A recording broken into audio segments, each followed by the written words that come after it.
Welcome to our channel locus for ఎస్ఎస్జీస్. చాలా మంది కామెంట్ రూపంలో కాల్ చేసి అడుగుతున్నారండి,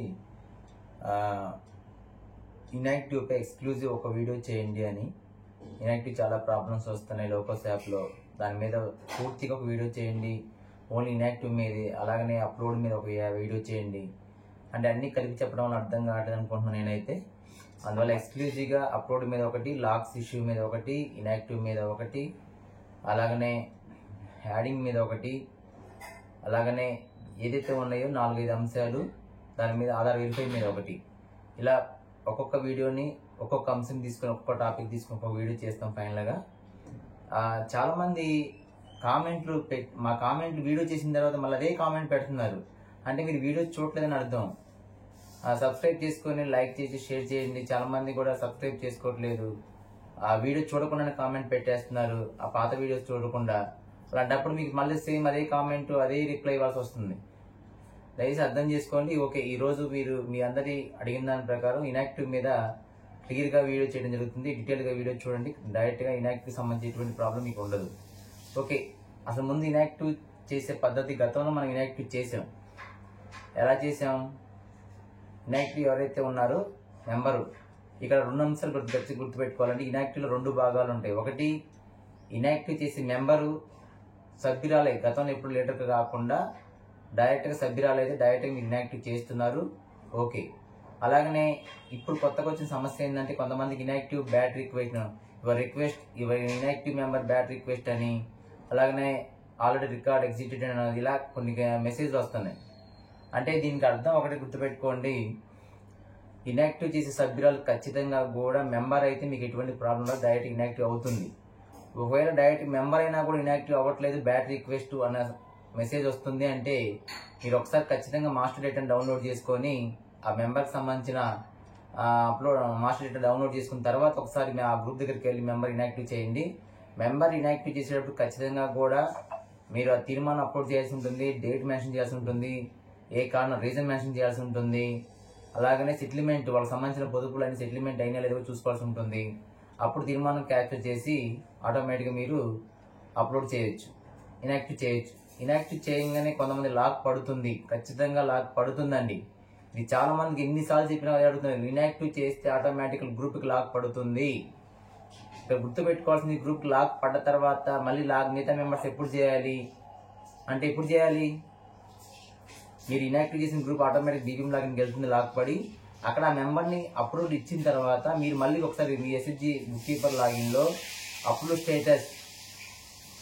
అప్రూవల్ స్టేటస్ సంబంధించి డౌన్లోడ్ చేసుకున్న తర్వాత మీరు అది మళ్ళీ ఒకసారి డౌన్లోడ్ చేసుకుంటే అప్పుడు మీరు ఆ గ్రూప్ లాక్ విడిపోతుంది.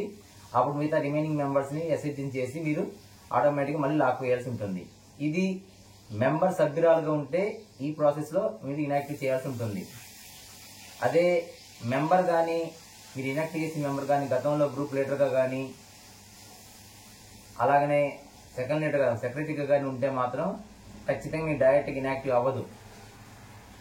ఒకటి గమనించండి, చాలా మంది ఇదే అడుగుతున్నారు, ఇన్యాక్టివ్ అవ్వట్లేదండి, ఇలా వస్తుంది రికార్డ్ యాడెడ్ సక్సెస్ ఎగ్జిట్ అని వస్తుంది అని అడుగుతున్నారు.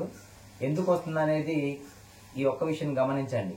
ఇప్పుడు మీరు ఒక గ్రూపులో 8 మెంబర్స్ని చేశారు, 8 మెంబర్స్ని మీరు సేవ్ చేశారు డేటాని, అంటే మెంబర్ ప్రెసిడెంట్ సెక్రటరీ లేకపోతే సిగ్నేటరీ అన్ని కూడా సేవ్, బేసిక్ డీటెయిల్స్ మెంబర్ యొక్క బేసిక్ డీటెయిల్స్ మొత్తం కూడా సేవ్ చేశారు. అంటే సర్వర్కి ఏం పంపించలేదని మీ దగ్గరే ఉంది డేటా. కానీ ఎన్ఆర్ఎల్ఎం సంబంధించి ఆ లోకోస్ యాప్ ప్రకారం మీరు ఇన్యాక్టివ్ చేసిన మెంబర్ ఖచ్చితంగా కూడా లీడర్ అయి ఉండకూడదు, ప్రెసిడెంట్ కానీ సెక్రటరీ కానీ గతంలో ఉండకూడదు. అంటే మీరు చేసే టయానికి ఆ యాప్లో ప్రెసిడెంట్గా సెక్రటరీగా ఉండకూడదు, ఆ సభ్యులు ఉండకూడదు అనేది ఒక రీజన్. అంటే అప్పుడు మీరు ఏం చేయాలి? మీరు ప్రెసిడెంట్ ఉన్న ప్రెసిడెంట్ సెక్రటరీ కానీ డెత్తో లేకపోతే ఇంకోటి కారణం పెట్టి ఇన్యాక్టివ్ చేయాలి అంటే ముందుగా పదవి నుంచి తొలగించాలి. మేము తొలగించాము సార్, కొంతమంది అడుగుతున్నారు, మేము తొలగించాము సార్, సిగ్నేచర్ దగ్గర ఆటోమేటిక్గా లెటర్లు వేరే వాళ్ళు కనిపిస్తున్నారు, ఆటోమేటిక్గా ప్రెసిడెంట్ సెక్రటరీ వేరే పేర్లు కనిపిస్తున్నాయి, మేము చేసాను సార్ కానీ ఇన్యాక్టివ్ అవ్వడం లేదని చెప్తున్నారు. మీరు సేవ్ మాత్రమే చేశారు. గుర్తుపెట్టుకోవాల్సిన చిన్న పాయింట్ ఏంటంటే మీరు సేవ్ మాత్రమే చేశారు. సేవ్ చేస్తే ఆటోమేటిక్గా అది అప్పుడు ఎవరు ఇవ్వాలి? సేవ్ చేయగానే లెటర్ నుంచి తొలగించినట్టేనా మీరు? అంటే మీరు సేవ్ చేసేస్తే లెటర్ని తొలగిపోయినట్టు తీసుకోవచ్చా? మీరు సేవ్ చేసిన డేటా సర్వర్కి వెళ్ళి అప్రూవల్ అవ్వాలి. ఈ మీరు సేవ్ చేసిన డేటా ప్రకారం ప్రెసిడెంట్ పలానా వాళ్ళు, ప్రెసిడెంట్ సెక్రటరీ పలానా వాళ్ళు అని చెప్పి మీరు ఏదైతే సేవ్ చేశారో ఆ డేటాని బీబీఎం లాగిన్ పంపించి అప్రూవల్ తీసుకున్న తర్వాత మాత్రమే గతంలో ఉన్న ప్రెసిడెంట్ సెక్రటరీ చేంజ్ అయినట్టు అర్థం. అలా చేంజ్ కాకుండా మీరు డైరెక్ట్గా మెంబర్ని ఇన్యాక్టివ్ చేస్తే ఆ ఇన్యాక్టివ్ అవ్వదండి. ప్రెసిడెంట్ కానీ సెక్రటరీ కానీ మీరు డైరెక్ట్గా ఇన్యాక్టివ్ చేస్తే ఇన్యాక్టివ్ ఖచ్చితంగా అవ్వదు. ఇప్పుడు మనం ఏం చేయాలి సార్? మీరు ఏం చేస్తారంటే 8 మెంబర్స్తో పాటు ఏదైతే ప్రెసిడెంట్ సెక్రటరీ ఎవరైతే తొలగించాలనుకున్నారో వాళ్ళతో కూడా కలిపి మా రిమైనింగ్ 8 మెంబర్స్ ప్లస్ వీళ్ళిద్దరు మీరు ఎవరైనా తొలగించాలనుకున్న వాళ్ళిద్దరిని కూడా డేటాని ముందు సర్వర్కి పంపించాలి. అంటే బీబీఎం లాగిన్కి డేటా కొట్టి పంపించాలి.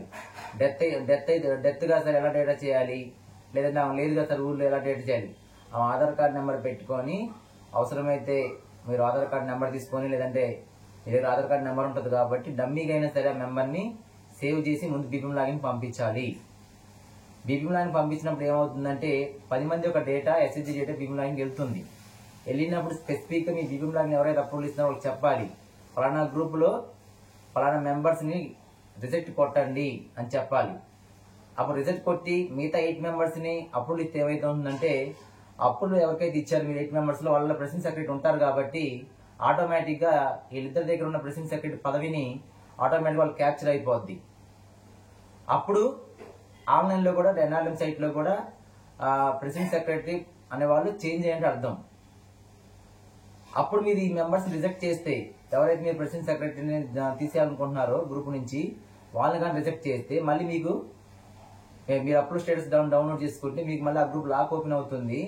లాక్ ఓపెన్ అయిన తర్వాత ఆ మెంబర్స్ ఎదురుగా ఇంటూ మార్కుతో రెడ్ కలర్లోకి ఇంటూ మార్కుతో ఒక చూపిస్తుంది ఎవరికైతే మీరు రిజెక్ట్ చేశారో వాళ్ళిద్దరు మెంబర్స్కి. అప్పుడు మీరు ఏం చేయాలి? అప్పుడు ఇన్యాక్టివ్ చేయాలి రీజన్ పెట్టి.